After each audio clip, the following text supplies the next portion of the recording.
118 qism. Birinchi misolimiz.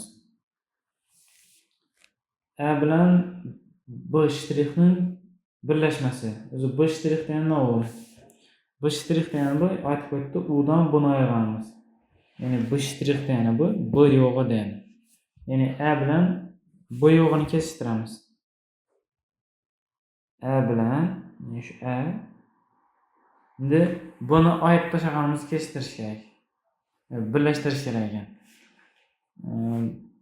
B yo'g'i qaysi shunda? Hozir B yo'g'i shu bo'lib turibdi hozir. Buni ayirib tashlaymiz-da.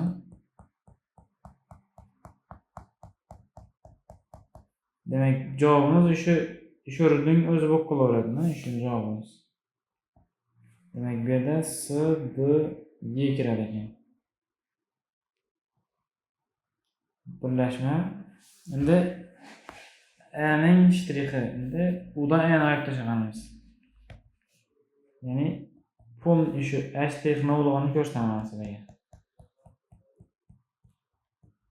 Shular ham ketadi.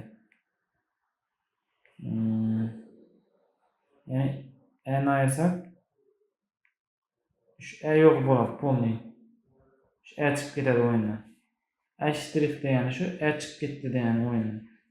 Shu A to'plam chiqib ketsa shu bo'yalganlar qoladi. Shu bo'yalganlar bilan shu A shtrix bilan B ni kesishtirish. B degani bu qizilda. Shu B. Shuni kesishtirish kerak.